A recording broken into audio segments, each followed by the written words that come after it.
And in fact, that's why you had to have lots of kids, because you had to have somebody work the fields so you could produce produce so you'd have food to eat. But today with technology, you know, just a few mega farms can raise enough food for everybody. The technology's there. We could all be living like kings if we demanded it and if we wanted it and if we could convince these would-be rulers of the world that we all deserve to have a fair shake at life. Absolutely. I have a nice little anecdote that you might be able to use in some of your lectures. In the Marquesas Islands in the South Pacific, it's a French colony which no one's ever heard of. In their language, they have no word for work. And it's a really wonderful concept, because of course we think the way we talk, it's not the other way around. And so they don't work, they catch a fish, they build a house, and they light a fire, and they cook a meal, and they dance, and they do this, and they just live. And this whole work-play dialectic has actually been so deeply ingrained into us in this Western society that we're victims of this idea, that we're prisoners because we've got to work all the time, and then we've got to play, and then they've got us by the throat because we're all trying to get out of this loop. And if you have a son or daughter and all they want to do is play the guitar and write music, then they must be some kind of bum because they're not working. No, there was a great story. There was a great story about the retired American businessman who goes down to Mexico and he rents a little fishing boat. He goes out fishing and he gets to talking with Manuel, the guy that owns the boat, and he says, Manuel, you know, he says, what's your life like? What do you do? He says, oh, I get up in the morning, and he says, I come out and I do some fishing, and then I go home and take a siesta in the afternoon with my wife, and at night I go into town and sit with my friends and eat and drink and play the guitar and we sing, you know. He says, well, he said, don't you understand, if you don't take a siesta, if you'd fish more during the day, you can make more money, and with that more money you can buy another boat. And with 2 boats, then, you know, you get more fish, and pretty soon you buy more boats, and the next thing you know, you have a fleet of boats, and then what you do is you come to the United States, and then you can incorporate, and then you can sell stock, and then you can have a whole fleet of boats, and you can make, you know, and pretty soon you can become a millionaire. And he says, how long would that take? He said, 20, 30 years, you know. He said, and then what I do? He said, well, then you can retire and come to Mexico and fish in the morning and take a siesta in the afternoon and visit your friends at night. And it's like, oh, wait a minute. He's already doing that. Yeah, so, you know, it's all in the mind. It's all in the consciousness and how we perceive things, and whether or not you think you have to be in the rat race, and whether or not you think you have to have more toys than everybody else so you can prove that you're a success. The most successful people I know are not necessarily the richest people I know. Oh, yeah, definitely. Well, I mean, that's a very good point. Also, the idea is behind free energy, if you want to call it that, that the energy sources could make that possible for everyone. Well, and we've had this for a long, long, long time. Nikola Tesla was trying to tell us how we could tap the basic energy of the earth, and everyone could just have their own energy. And of course, he got shut down by Edison and by the people who wanted to put in the electrical systems and make sure that you buy energy. And today, see, they've got a lock on it because, you know, you could be Bill Gates, you could be the richest guy in the whole world, but he still pays an electric bill each month. And it all comes back to perception and consciousness. Years ago, I got really big on solar energy, you know, and I said, well, you know, gee, either the sun shines or it doesn't. If it doesn't, we're all out of luck. And if it's shining, then why don't we capture the sun's radiant energy and use that for energy? So I was talking with an energy expert, and he very patiently and condescendingly explained to me that, well, you don't understand. He said it would take solar panels covering an area the size of the state of Arizona to provide enough power to power the city of Los Angeles. And I thought, oh, okay, and I checked him out, and that's probably true. Where's the flaw in his thinking? Central generation. He can only think in terms of central generation, generating that juice and piping it to L.A.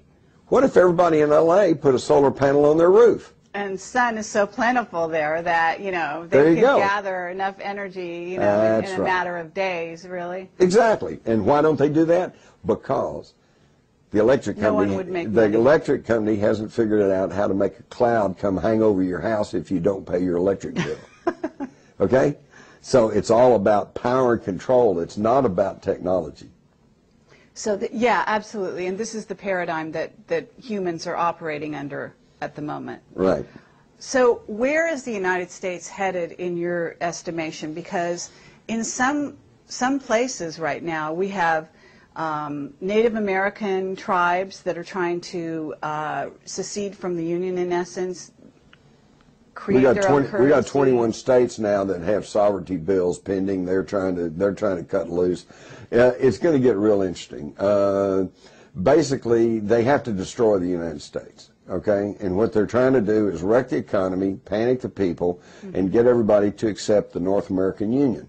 And to do this, the way they'll do this is by saying the only way out of this economic mess is to combine the economies of Mexico, Canada, and the United States. And of course, we've all heard talk of the Amero, which I have conflicting information. And of course, you see pictures on the internet and they say, oh, here it is and it's here now. And yet that's apparently not the case. That's just some coins people have struck as kind of a gimmick or a trinket. But I also have heard from people that I feel like know what they're talking about, that the Amero money is already printed and awaiting distribution. This is very reminiscent of some years ago. There was internet rumors running around about this red money that was going to be pinkish in color and have red ink and dyes in it, you know, like that. And the government denied that, and they said, no, that's not right, that's not true. And yet now it is. You know, we do have the new money, and it is reddish and pinkish and all like that. So, you know.